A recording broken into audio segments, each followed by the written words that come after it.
오늘은 로마서 3장 9절부터 18절까지 말씀을 통해서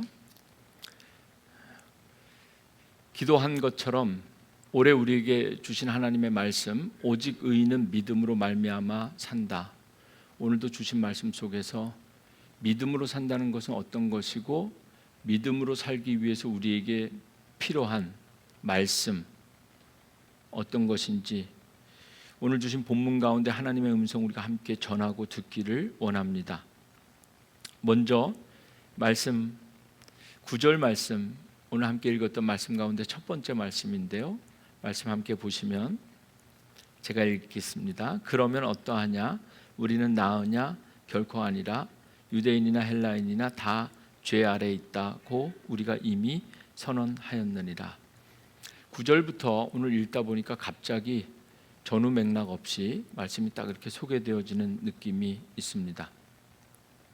그러면 어떠하냐? 지금 사도 바울은 로마에 있는 성도들에게 편지를 쓰면서 유대인들의 신앙적인 정체성, 그들이 받은 율법이나 또는 할례, 정말 선민사상, 내가 하나님 앞에 선택받은 백성이라고 하는 그들의 그 영적인 정체성에 도전하면서 사도 바울은 끊임없이 유대인들을 흔들고 유대인들과 구원론적인 논쟁을 이어오면서 지금 로마서 3장 여기까지 와 있습니다.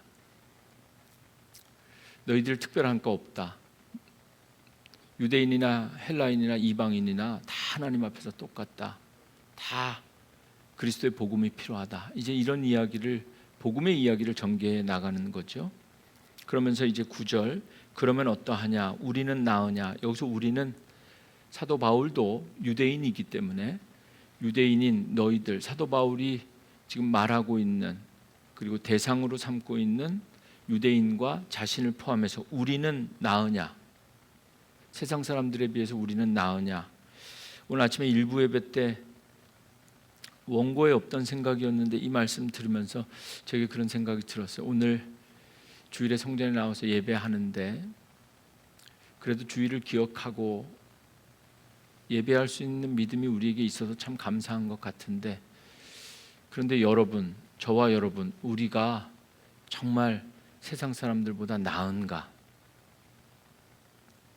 사도 바울은 지금 그 이야기를 하고 있습니다. 우리는, 나와 여러분은 낫습니까? 나은 것이 있습니까? 결코 아닌 것 같습니다. 결코 아니라 유대인이나 헬라인이나 다 죄 아래 있다. 오늘 설교 제목이 이 9절 말씀, 다 죄 아래 있다. 유대인이나 헬라인이나 다 죄 아래 있다. 나나 여러분이나 우리는 다 죄 아래 있다. 고 우리가 이미 선언하였느니라. 처음 하는 이야기가 아니라 사도 바울은 끊임없이 우리는 죄인이고 죄 아래 있다라고 여러 번 강조하여 말해 왔다는 것입니다. 결론부터 말씀드리겠습니다. 오직 믿음으로 사는 사람들에게 필요한 것, 오늘 하나님께서 주신 말씀이 설교 제목 그대로입니다. 우리는 다 죄 아래 있다. 다 죄 아래 있다는 것이 어떤 의미인가 두 가지로 요약해서 간략하게 설명하고자 합니다. 첫 번째는요, 이것은 행위, 액션이 아니라 스테이트, 상태에 대한 이야기입니다. 닭이 먼저냐, 알이 먼저냐, 뭐가 먼저죠? 성가대에서 잘 대답할 것 같아서 닭이 먼저예요? 알이 먼저예요? 닭이에요? 네. 이쪽에 닭이 먼저냐, 혹시 아시는 분 계세요? 정말 몰라서 여쭤보는 거예요. 닭이 먼저예요? 예배 끝나면 우리 챗 친구에게 한번 물어보도록 하겠습니다. 그럼 다시, 여러분, 우리가 죄를 지어서 죄인이 되는 걸까요? 죄인이라서 죄를 짓게 되는 걸까요? 그렇죠. 지금 그 이야기를 하는 겁니다. 행위, 우리가 다 죄 아래 있다는 것은 착하게 살다가 sometime, 가끔씩 죄를 지어서 죄인이 된다는 액션에 대해서 말하는 것이 아니라, 우리는 뭐 요즘 그런 이야기 있더라고요. 태어나 봤더니 선진국이었더라가 아니라 신학적으로는, 그리고 사도 바울이 이야기한 이 말씀의 의미는 태어났더니 죄인이었더라. 죄인이기 때문에 죄를 지을 수밖에 없다. 우리는 다 죄 아래 있다. 사실 이 이야기는, 오늘 이 본문의 대부분은 다윗의 말이 아니라 다윗이 인용한 구약성경 시편에 다 나와 있는 이야기입니다. 우리는 죄인이 아니라 선택받은 백성이고 율법을 받았으며 할례를 이미 받았기 때문에 우리는 100% 구원이 개런티, 보장되어 있다라고 착각하기 쉬운 유대인들을 향해서 아니다, 다 죄 아래 있다. 그리고 사도 바울이 이렇게 자꾸 말하니까 너희들이 내 말인 것 같아서 내 말을 듣지 않는 것 같아서 사도 바울은 증거 자료로서 이것은 내 이야기가 아니라 성경에 이미 쓰여져 있는, 너희 유대인들이 생명처럼 여기는 그 율법에 다 나와 있는 이야기 내가 하는 거다, 이렇게 말하는 겁니다. 시편 51편 5절에 다윗은 이렇게 고백합니다. 내가 죄악 중에서 출생하였으며 어머니가 죄 중에서 나를 잉태하였나이다. 죄인으로 뱃속에 잉태될 때부터 죄인으로, 그리고 죄인으로 이 세상에 오게 되었다라는 거죠. 또 한 가지, 오늘 설교 제목 다 죄 아래 있다. 이 아래 있다라는 표현에 우리가 좀 주목해 볼 수가 있는데요. 다 죄 아래 있다. 우리는 존재론적으로 다 죄인으로 태어난 사람들이다라는 것, 그리고 또 하나는 죄 아래 있다. 이게 바로 위아래의 문제입니다. 영어 성경으로 읽으면 all under the power of sin 이렇게 되어 있습니다. 죄 아래 있다는 것은 죄의 파워가 있다는 겁니다. 말씀의 권세, 주님의 권세만 있는 것이 아니라 사탄의 권세도 있다는 것 아시죠? 죄의 파워가 위에서 우리를 누르고 있다, 이 이야기를 하고 있는 겁니다.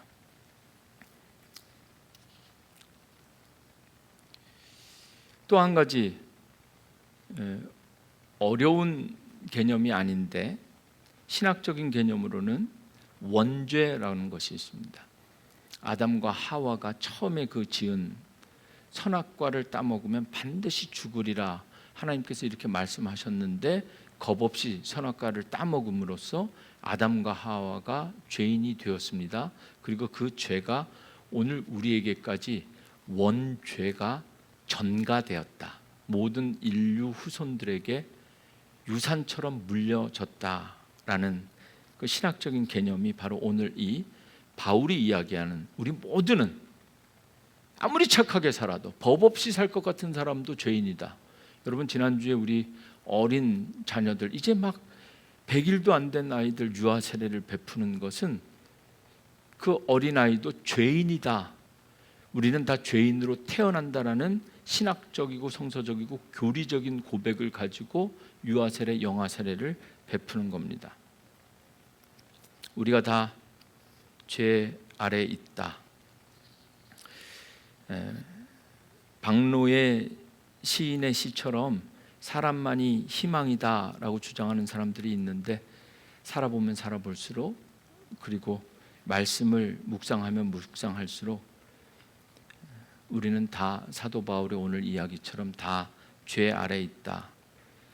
안치환의 노래처럼 사람이 꽃보다 아름답다라고 하는데, 사람은 태어난 상태대로 그대로 두면 희망일 수도 없고 아름다울 수도 없고 그냥 다 죄 아래 있는 존재입니다. 사도 바울은 단정적으로 나나 여러분이나 우리 모두는 다 죄 아래 있다라고 고백하고 있습니다. 두 번째로, 오늘 이 본문 말씀 더 읽기 전에 모든 인간이 죄인이라는, 오늘 귀한 장로님 취임 예배를 앞두고 축복합니다, 사랑합니다 이런 이야기 해야 되는데, 이 본문이 제가 좀 지나가고 싶은 본문인데 이 본문을 제가 설교하게 됐어요. 부활 후 지나서 오늘 이렇게 교회 다 오셨는데 제가 지금 여러분들에게 이 이야기를 하고 있는 겁니다. 사랑합니다, 축복합니다가 아니라 여러분 다 죄인이라고 이야기하는 겁니다. 여러분 다 죄인이라는 게 믿어지십니까? 네. 여러분들이 누군가에게 복음을 전할 때, 전도할 때 가장 기본 그리고 가장 어려운 것, 전도가 어디에서부터 시작돼야 되냐? 오늘 이 말씀, 다 죄인이라는 이 믿음에서부터 시작돼야 예수 그리스도를 영접할 가능성이 열리게 되는 겁니다. 오늘 대답도 해주셨고, 여러분들이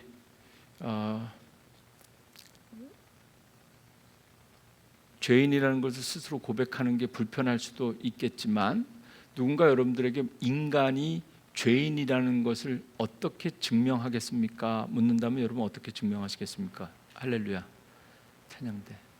우리가 죄인인 것을 어떻게 증명하시겠습니까?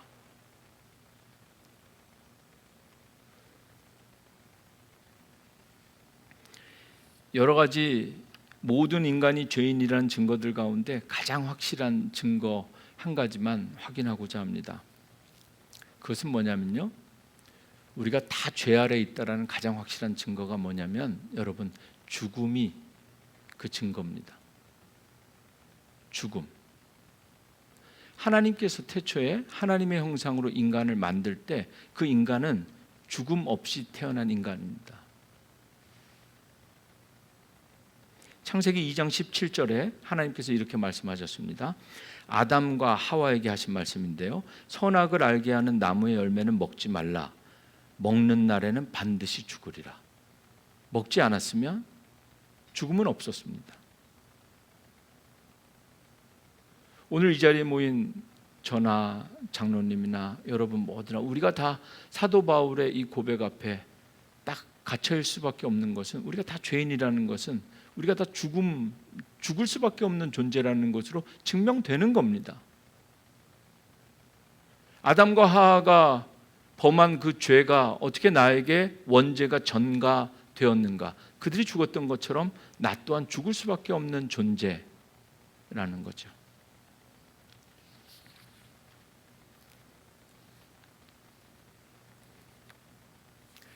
이어지는 말씀 10절부터 사도 바울은 우리 이 죄인들이 얼마나 악한 죄인들인지를 구약 성경 시편과 이사야서 말씀들을 막 인용해서 말씀을 그대로 따오기보다는 막 종합해가지고 막 여기저기서 종합해서 쭉 나열한 말씀들이 계속 이어지는데요. 10절 말씀, 기록된 바, 기록되었다는 것은 구약 성경에 기록되었다는 거죠. 10절, 기록된 바, 의인은 없나니 하나도 없다. 사도 바울은 지금 우리가 다 죄 아래 있다는 것, 내 얘기가 아니라, 담임 목사의 이야기가 아니라, 사도 바울의 이야기가 아니라 구약 성경 선지자들의 이야기고 말씀에 기록되어진 말씀이라는 것을 이야기합니다. 기록된 바, 의인은 없나니 하나도 없다. 11절, 깨닫는 자도 없다. 하나님을 찾는 자도 없다. 12절, 다 치우쳐 함께 무익하게 되고 선을 행하는 자는 없나니 하나도 없도다. 시편 14편 1절부터 3절 말씀을 여기에 인용한 겁니다. 소개해드리면, 시편 14편 1절에 어리석은 자는 그의 마음에 이르기를 하나님 없다 하는도다. 그들은 부패하고 그 행실이 가증하니 선을 행하는 자가 없도다. 2절, 여호와께서 하늘에서 인생을 굽어 살피사 지각이 있어 하나님을 찾는 자가 있는가 보려 하신즉 다 치우쳐 함께 더러운 자가 되고 선을 행하는 자가 없으니 하나도 없도다. 다 죄 아래 있다. 하나같이 모든 죄인들에게서 나타나는 일반적인 현상들을 이제 이어지는 말씀 13절부터 읽으면 딱 한 가지만 제가 해설하면, 나머지는 여러분들이 그냥 말씀 그대로 읽으면 될 것 같은데요. 그들의 목구멍은 열린 무덤이요. 시편, 이것도 시편 5편 9절에 나오는 말씀이거든요. 목구멍이 열린 무덤이다. 많이 들어보셨죠? 무슨 말씀일까요? 이 목구멍이 열린 무덤이다라는 표현을 이미 잘 알고 계신 분들도 있을 텐데요. 지난주 예수님 부활 고난주간마다 생각하는 예수님의 무덤을 생각하시면 됩니다. 고대 근동사회 그리고 로마 시대, 사람 장사 지내면 시신을 수습하고 동굴이나 흙 속에 넣고 앞에 동굴로 돌문으로 딱 막는 거죠. 특별히 이 말씀을 듣고 있는 유대인들에게 시신은 아주 부정적인 것, 우연이라도 실수로라도 손대면 안 되는 부정적인 것이었기 때문에 완벽하게 처리해서 동굴에 딱 가두고 돌문으로 딱 막아서 누구도 들어갈 수도 없고 나올 수도 없고, 심지어 공기나 냄새도 드나들 수 없게 그렇게 딱 밀봉된 것이 무덤인데, 우리는 다 죄인이다. 우리가 얼마나 죄인인지 우리의 목구멍은 열린 무덤과 같다. 열리면 안 되는 그 무덤이 열려서 그 무덤 안에서 나오는 그 악취와 같은 것들을 맡을 수, 우리 사람 모든 인간은 말만 하면 이렇게 된다는 겁니다. 그 혀로는 속임을 일삼으며, 정말 그 사도 바울이 여러 가지 우리가 죄인임을 증명하는 것 가운데 저는 그 창조주 하나님 말씀하면서 죽음이라는 걸 근거로 여러분들에게 말씀드렸다면, 사도 바울은 이 본문에서 언어 생활 가지고 이야기합니다. 우리가 옆에 있는 사람이 말하는 것만 들어봐도 우리가 얼마나 죄인인지 다 알 수 있다. 그러면서 이 13절부터 이 소리가 인간의 몸속에서부터 나오는 구조대로 말씀을 쓰고 있습니다. 마음의 생각, 마음 그리고 생각에 있던 것이 목구멍을 통해서 마치 닫혀 있어야 되는데, 그래서 초대교회나 기독교 역사에서 정말 중요한 신앙 훈련 가운데 사순절, 절제, 금식보다 더 중요한 훈련이 침묵입니다. 인간이 참 말 안 하고 살기 참는 게 그래서 어려운 거죠. 죄인이라서 이 닫아놔야 되는, 이 내 안에 닫아놔야 되는 게 이게 확 열려버렸다는 겁니다. 그러면 목구멍에서 열려서 그 다음에 혀로는 속임을 일삼으며, 혀의 속임이 일삼은 게 입술에 독사의 독이 있고, 14절에 그 입에는 저주와 악독이 가득하고, 그 다음에 15절에 발로, 이제 이렇게 마음속의 생각이 목구멍을 통해 입으로 나온 다음에 15절에 그 발은 피 흘리는데 빠른지라, 파멸과 고생이 그 길에 있어 17절 평강의 길을 알지 못하였고, 18절 그들의 눈앞에 하나님을 두려워함이 없느니라. 우리가 다 죄 아래 있는, 여러 가지 이야기한다면 결론적으로 죄 아래 있다는 것, 눈앞에 있는 하나님을 두려워할 줄 모른다. 이것을 성경은, 아니 우리에게 익숙한 말은 하나님을 경외하는 마음, 경외하는 믿음이라 합니다.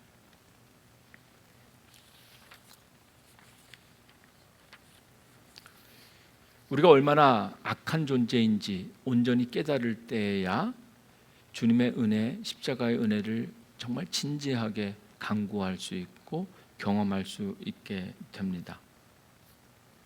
마지막으로 성경이 말하는 세 가지 죽음에 대해서 설명하고자 합니다.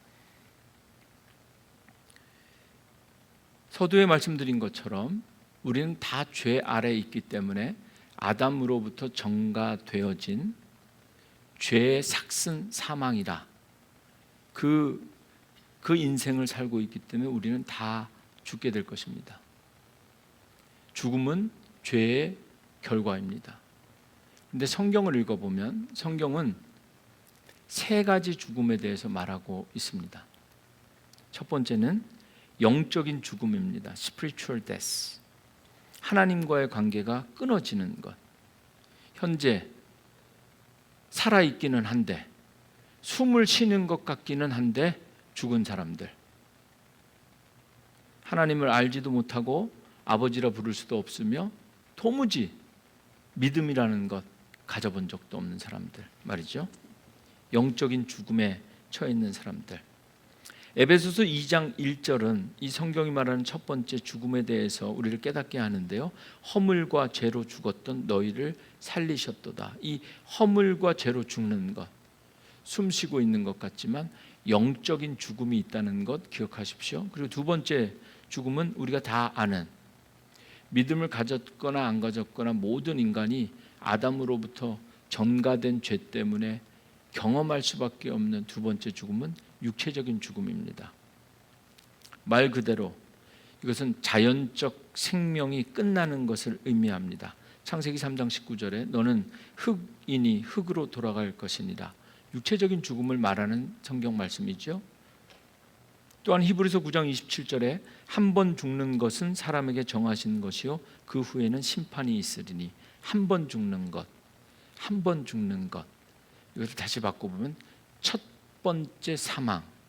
모든 인간이 우리가 다 죄 아래에 있기 때문에 그 누구도 피할 수 없는 죽음. 그 바로 두 번째 육체적인 사망입니다. 많은 분들이 영적인 죽음과 육체적인 죽음 너무나 잘 알고 많이 이야기하는데 세 번째 죽음을 간과합니다. 세 번째 죽음 무슨 죽음일까요? 세 번째 죽음 지옥이죠. 이 세 번째 죽음을 계시록에서는 둘째 사망이라 이렇게 표현합니다. 오늘 이 세 가지 죽음의 구분, 영적 죽음, 육체적 죽음, 세 번째 죽음은 이건 영원한 죽음. 우리는 늘 영원한 생명만 말하는데 믿음으로 사는 사람들이기 때문에 영원한 생명을 말하고 누리기 원하는 사람들이 알아야 될 것, 영원한 죽음이 있다는 겁니다. 요한계시록 21장 8절에 그러나 두려워하는 자들과 믿지 아니하는 자들과 흉악한 자들과 살인자들과 음행하는 자들과 점술가들과 우상 숭배하는 자들과 거짓말하는 모든 자들은 불과 유황으로 타는 못에 던져지리니 이것이 둘째 사망이라. 이 둘째 사망이 바로 영원한 죽음입니다.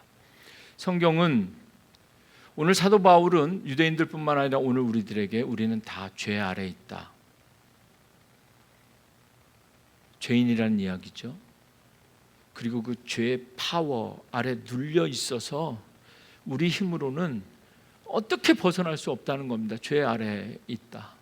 그래서 육체적으로 죽을 수밖에 없고 영적으로 죽을 수밖에 없는 존재들인데 오늘 본문 여기까지 읽었지만 사도 바울은 이제 이 로마서 3장 후반부 이야기를 통해서 이 세 가지 죽음 가운데 오직 믿음으로 사는 사람들에게 필요한 죄 아래, 죄에 억눌려 죄에 노예된 삶이 아니라 그리스도의 은혜 아래 누릴 수 있는 삶, 구원, 복음에 대해서 이야기하는 겁니다. 모든 인간은 다 죄 아래 놓여 있습니다. 죽을 수밖에 없는 존재라는 겁니다. 인간의 수명이 점점 길어진다고 합니다. 두세 사람이 모인 곳에 가보면 다 건강하게 오래 사는 법, 건강하게 살기 위해서 먹지 말아야 될 것, 먹어야 될 것들, 이런 이야기들 늘 하면서 우리가 삽니다.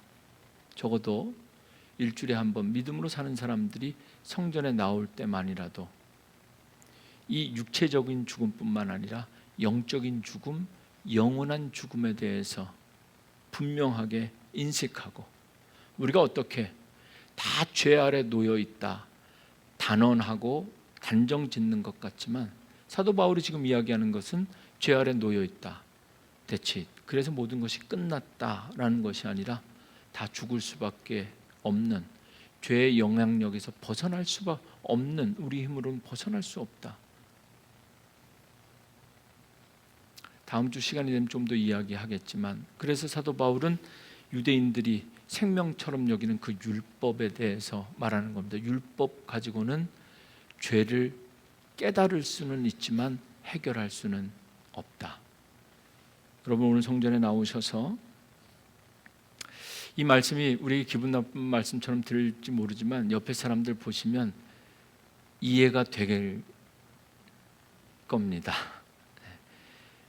어제까지 별로 사랑스럽지 않은 남편도 딱 보면 죄 아래에 있어서 그렇구나 이렇게 그렇지 의인인 줄 알았더니 내가 죄인이랑 평생 살았구나 이러면서 헤어지라는 말씀이 아니라 우리 다 그렇다는 겁니다.